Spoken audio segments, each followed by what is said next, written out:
Good afternoon, and welcome to the DCTV News at Noon program. This program is brought to you by the Southwest TV Translator Association and supported by the Dolores County Broadcasting Network on DCTV. The News at Noon program is the best assembly of news and local weather for the Four Corners region. Give us your feedback and news alerts at 677-4119. And with all that said, I'm Kendra Cook, and my co-hosts are Kelsey Kiesling and Jerry Tope. And now for April 11th, 2016, here's the news. According to the Cortez Journal, as Kinder Morgan embarks on a major expansion near Pleasant View, some rural residents are finding themselves next door to industrial facilities. Last year, the Cortez Pipeline built a dry gas booster station on company property at Road BB to deliver Kinder Morgan CO2 gas. And last week, county commissioners approved a high-impact permit for a new Kinder Morgan CO2 well, CX-14. Contingencies were added for air monitoring and irrigation line repair. Thomas Hayden's home and farm on County Road 12 borders property owned by Kinder Morgan. His property line is 1,000 feet from the booster station and future well site. He expressed concerns of dangerous gases sometimes released during drilling. That might have been a gas leak. Other concerns are protection of his irrigation line during well construction and disturbing noise from the booster station. Kinder Morgan officials assured Hayden his irrigation line would be protected and repaired if damaged. As for air quality, the permit requires that air monitoring devices detecting dangerous gases will be installed, including one at the Hayden residence and another between his home and the drilling site. The air monitors detect hydrocarbon gases, hydrogen sulfide, carbon dioxide, and oxygen. Hayden and other neighbors are to be notified when flaring and venting occurs. If air quality is poor, they will have the choice to be relocated at Kinder Morgan's expense until the air has cleared. Road plates and fill dirt will be used to protect the irrigation line from heavy truck traffic during construction of the new well. The county stated that Kinder Morgan has plans for emergencies, spills, fires, and hazardous gases as part of state and county permits, and the well will be drilled in 2017 and take 40 days. According to the Cortez Journal, the disease that's wiped out at least 7 million bats in the east and Midwest has now jumped to the west. Hikers in Washington, 30 miles east of Seattle, found a sick little brown bat on March 11th and took it to a wildlife sanctuary where it died a few days later. The USGS National Wildlife Health Center analyzed the remains and announced that it had white nose syndrome, a fungal infection that irritates bats and rouses them from hibernation in the dead of winter. They leave their caves to forage but soon starve from lack of insects. Once the infection gains a foothold in a bat colony, the mortality rate can reach 99%. The deadly disease has jumped more than 1,300 miles from where it was last detected in Nebraska and Minnesota. Jeremy Coleman, National White Nose Syndrome Coordinator for the U.S. Fish and Wildlife Service, states that it's probably been spreading in Washington and perhaps other parts of the Northwest for a while. As to how white nose syndrome reached Washington in the first place, the most likely explanation is that a caver visited an infected cave in the east, then carried spores on gear or clothing to the Cascades. The stricken bat seems to be a western subspecies of little brown bat, Coleman says, so it probably wasn't a bat from back east that somehow got translocated. Another possible but unlikely route for transmission could have been a shipping container from Asia or Europe that came into Seattle or Vancouver carrying an infected bat. State and federal researchers will be combing the area where the bat was found to try to locate other sick bats, and the public is also requested to notify the Washington Department of Fish and Wildlife about any bats they find dead or see flying in the daytime, usually an indication of illness. According to the Durango Herald, about 24 Colorado water systems have reported lead levels that exceed federal guidelines, but officials say the lead usually comes from pipes in older buildings and isn't in the water supply itself. Ron Falco, manager of the state's Safe Drinking Water Program, said 22 or 23 water systems in the state reported lead levels that require them to take further steps. Lead problems have been detected in Colorado water systems serving a combined population of about 45,000, according to federal data, although a handful of systems serving about 9,000 people said the levels listed for their operations in the EPA data was incorrect. Lead problems are less extensive in Colorado than in other areas because many of the state's homes are newer, built to house its booming population, and don't use lead in their pipes. A few small Colorado schools with their own water systems reported lead levels above the 15 parts per billion amount. The Valley School District in northeastern Colorado has filtered water delivered to the Kalichi School in Iliff. The building, which houses elementary and high schools, reported lead levels from 16 to 20 parts per billion in 2014 and 15, according to the EPA. The school district expects to start construction this summer on a new water treatment system for the school. According to the Cortez Journal, Montezuma County wants to protect Phil's World from excessive oil and gas development, and it wants to protect the county from excessive federal regulation. The county believes it has a simple solution: ban surface development in the biking area, and avoid a master leasing plan that would overregulate eastern Montezuma County and western La Plata County. A no surface occupancy is a BLM land use stipulation that prohibits oil and gas development from atop public land, but allows development beneath it if drilling is done from adjacent land. Clementson responded that if a master leasing plan went forward, it could address that, but Sukla insisted on amending the BLM's resource management plan instead. The exchange highlights the rift between the BLM and the county regarding a proposal to regulate oil and gas beyond the rules outlined in the RMP, passed in 2015. In a March 28th letter to BLM State Director Ruth Welch, commissioners outlined their opposition to a master leasing plan and their no surface occupancy solution. The letter claims environmentalists want an additional leasing plan to withdraw more land from leasing. To appease constituents, commissioners propose that the BLM's resource management plan be amended to overlay a no surface occupancy on the popular Phil's World biking area and its proposed expansion. The BLM's Citizen Board, the Southwest Resource Advisory Committee, is conducting a review on whether to recommend to the BLM that an MLP go forward or not. The BLM will have the final decision. Reported in the Cortez Journal, on Friday, U.S. Senator and Republican presidential candidate Ted Cruz took all 3 delegates in the 3rd Congressional District as well as the 3 alternate delegates. With all of the congressional district assemblies out of the way, Cruz won the state convention, which took place Saturday in Colorado Springs. Speaking at the convention on Saturday, Cruz pointed to his recent momentum, hoping that Colorado can carry him to a nomination in July. Cruz had 17 bound delegates ahead of the Republican state convention. Another 4 delegates are unpledged but publicly expressed support for the candidate, who hopes to curb momentum seen by frontrunner Donald Trump. Cruz declared victory in Colorado, pointing out that he won all 21 delegates from the state's 7 congressional assemblies. Another 13 delegates were awarded at the state convention on Saturday, and an additional 3 delegates in Colorado's 37-member national delegation are unpledged party leaders.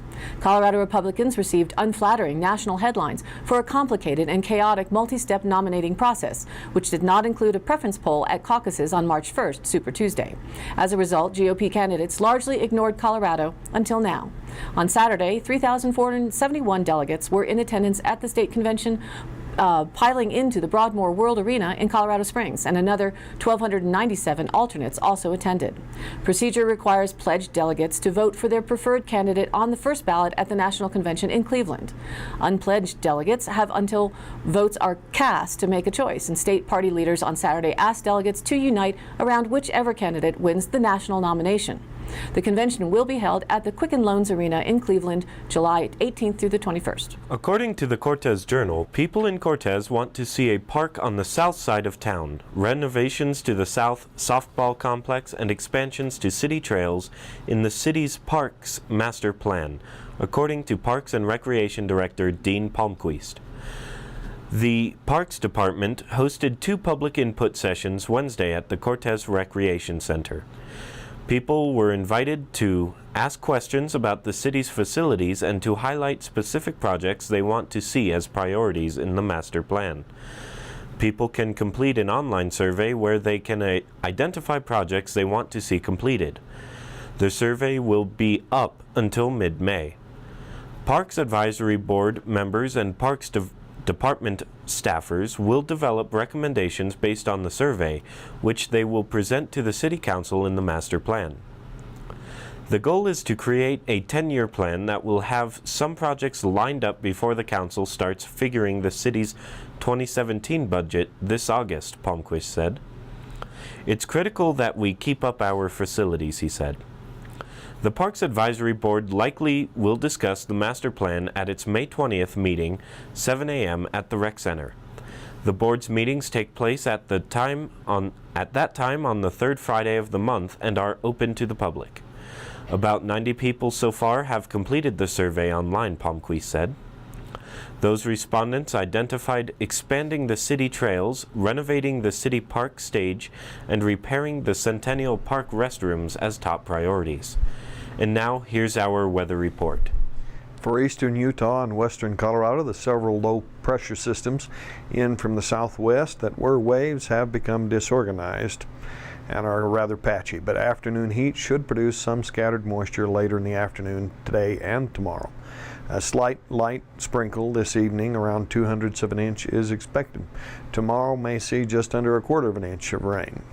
Wednesday's system will be in from the northwest, and the jet stream, which is to the south, till then will move northward by then and make strong cold front. So Thursday, this will increase wind speeds into the nasty range, and even though the system causing it is from the northwest, with jet interaction, the winds will be coming in from the southwest. There are blocking features to our east, which will cause this system to remain over us into Saturday and move slowly away to the east, still influencing us till next Monday. One source gives us under 1 inch of snow for Saturday and also for Sunday. Warmer temperatures are arriving for the East Coast to start out the work week after a recent cold snap. The surface high pressure area that was over the eastern seaboard is now moving offshore. Southerly flow on the backside of this high has commenced, moving the warmer weather northward.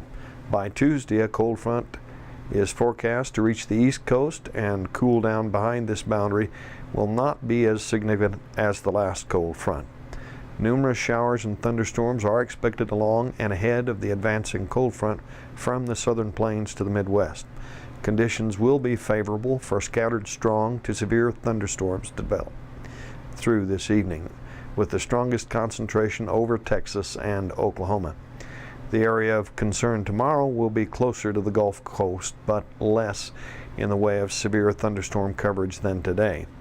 Heavy rainfall is also expected, with these storms in the yellow and red hatch marked areas circled on the map. Scattered showers and a few thunderstorms are likely from California to the Rockies early in the week. The heaviest rainfall is expected near the windward sides of the major mountain ranges, with snow likely at the highest elevations. Most of this activity should be during the afternoon and early evening hours. In our 5-day forecast, it looks like 60-degree highs through Wednesday. Friday and Saturday will cool to the mid-50s.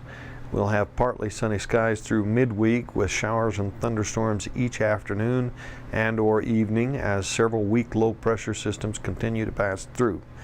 A larger and stronger system in the Pacific will move in on Thursday, and winds will be strong and nasty at around the 40-mile-per-hour mark. Friday and the weekend will see wider storms and showers, with some snow in the mountains and rain in the valleys. Lows will be in the 30s Saturday night, in the upper 20s. Our CO2 average for last week was 406.57 parts per million.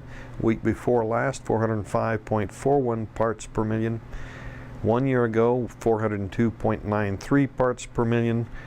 And 10 years ago, 384.62 parts per million. And now back to Kelsey with more news. According to the Cortez Journal, on Friday, the FLC Department of Finance and Administration suggested an 8.61% hike for Colorado residents' tuition at the Business Affairs Committee meeting with the Board of Trustees. An increase at that level is necessary to balance the college's budget, said Michelle Peterson, Associate Vice President for Finance and Administration. The increase would raise in-state tuition to just over $6,000, while out-of-state tuition would hold steady at just over $16,000 for the 8th consecutive year. Raising out-of-state tuition could be a can of worms, and the reason is the Native American tuition waiver. The state reimburses the college for qualifying Native American students' tuition, including out-of-state students who are reimbursed at the non-resident rate. If out-of-state tuition increases, so does the state's responsibility. Non-resident students make up about 45% of the college's student body, said Steve Schwartz, and it continues to grow, perhaps because the out-of-state tuition has remained stable. Several members of the Board of Trustees were not comfortable with the idea of only resident students getting a tuition increase. If the cost of education is rising, Thomas Schilling said, we'd be putting that increase entirely on residents' backs. 100% of students should contribute to that, not just 55%. The Finance Department will prepare several different proposals, including some with both resident and non-resident increases, to be discussed during a Board of Trustees teleconference in May. One model will include a 5% increase for resident students and a 2% increase for non-residents. Finally, some science news many of my generation have been waiting to hear for a very long time. Maybe everybody on statin drugs. There was a line in an old show your children and grandchildren never heard of that said, "Kids say the darndest things." Well, sometimes scientists also say the darndest things. Overconsumption of at least some kinds of sugars has long been associated with high triglycerides, but Science News reported that a sugar that freshens room air may also clean cholesterol out of hardened arteries. Sounds crazy, doesn't it? The sugar, cyclodextrin, removed cholesterol that had built up in the arteries of mice fed a high-fat diet. Researchers reported on April 6 in Science Translational Medicine that the sugar enhances natural cholesterol removal process and persuades immune cells to soothe inflammation instead of provoking it. Immunologist Ike Latz and colleagues say that cyclodextrin, more formally known as 2-hydroxypropyl beta-cyclodextrin, is the active ingredient in the air freshener Febreze. It is also used in a wide variety of drugs. It helps make hormones and antifungals, chemicals and steroids, and other compounds soluble. If the new results hold up in human studies, the sugar may also one day be used to liquefy cholesterol that clogs arteries. Other researchers say the approach is promising but must be tested in clinical trials. The sweet molecule is generally considered safe, but injecting it may raise the risk of liver damage or hearing loss, says Elena Akawa, a vascular biologist at Brigham and Women's Hospital in Boston. Mice taking cyclodextrin in the study did not exhibit side effects from the treatment, but previous work has indicated that the sugar may damage hearing in mice and cats. The molecule shunts cholesterol through the liver, so large cholesterol influxes might cause fat to build up in the liver, impairing its function. Overall, cyclodextrin seems worth exploring as a therapeutic, although caution should be taken. My hope is, of course, that it will have no problematic side effects, and they'll make it something you can eat or drink, preferably chocolate flavored, and give me a prescription for it. And it doesn't seem too far-fetched that it could freshen the breath at the same time. Now, doesn't that beat all? According to the Cortez Journal, the John and Sophie Audens Foundation recently provided a commitment for an additional $400,000 in scholarship support for Native American students at the University of Denver's Four Corners Master of Social Work program, based in Durango. The foundation established the scholarship fund in 2012, and the additional gift will be used to support recruitment and retention of Native students. It's the mission of our foundation to support Native Americans in Four Corners states in health and education, including social work, said Dr. Henry Hooper, the foundation's board president. It's so unusual to have a private university like DU offering a program like this, and we also know there's a major need in the area for professionals who can provide leadership roles, both on and off the reservations. We've been so pleased with the way the program has introduced a Native American focus into its classes, and that fits our mission very well, he said. The Four Corners MSW program was funded in 2002 by DU's Graduate School of Social Work to help meet the human services needs of rural and tribal communities in the Four Corners region. The program enables Four Corners residents to earn the master's degree in or near their home communities. Because about 25% of Four Corners students come from the area's many Native tribes, the curriculum includes 2 specialized courses on Native social work, both taught by Native faculty. A Native Advisory Council is among the community partners providing ongoing guidance to the program. Learn more about the Four Corners MSW program by visiting www.du.edu/social work and clicking on academic programs, or contact Program Director Wanda Ellingson at 970-247-9773 or wanda.ellingson@du.edu. From the Durango Herald, Navajo artist Vinaya Yazi wrote the Dene expression that means water is life, beside a photograph of a friend sullenly looking out on the tainted San Juan River in the days after the Gold King mine spill. For the indigenous tribes affected by the mine blowout last August, the words sum up months of confusion, fear, and sadness surrounding the health of critical Southwest waterways. On August 5th, the Environmental Protection Agency breached the portal of the mine north of Silverton, sending an estimated 3 million gallons of orange-mined wastewater down the Animas and San Juan Rivers and through 215 miles of the Navajo Nation. Yazi said the river for desert people is everything. It's gold, mentally, spiritually, physically. It covers the whole human spirit of life. The incident elicited strong feelings from those living on tribal land, from farmers who depend on its waters for crops to residents with a spiritual attachment to the river. In March, Navajo President Russell Begaye claimed Navajo suicides spiked just 3 weeks after the spill, alleging 15 Navajos had taken their own lives in the 8-month span time. Yazi said the suffering has yet to subside and likely won't anytime soon. Fearing her fellow tribal members are spiritually broken, Yazi called on artists throughout the Navajo Nation to take their experience with the Gold King spill and put it on canvas. On Sunday, backdropped by a surging, discolored Animas River, Navajo artists gathered under the pavilion at Rotary Park in Durango to showcase 8 works of art, part of an exhibition called On Behalf of Water. The artists acknowledged a vague awareness of the 100-year-old problem of mine discharges, as well as the natural metal loading into the waterway, yet admitted the striking visual of an orange river put the issue into the spotlight. President Begaye has vowed to sue the EPA for damages incurred from the spill. To date, the federal agency has reimbursed the Navajo Nation $158,000. Just last week, the EPA found itself in further controversy with the tribe when the agency declined to send a representative to a field hearing on the EPA's treatment on Navajo Nation residents in the wake of the spill. The cold shoulder prompted Arizona Republican Senator John McCain to call for a subpoena on EPA Administrator Gina McCarthy to attend another field hearing on April 22nd. On Sunday, Begaye lauded McCain's threat of a subpoena, according to Good for Utah. Begaye said in a prepared statement that the Gold King mine spill culturally and economically devastated Navajo communities along the San Juan River.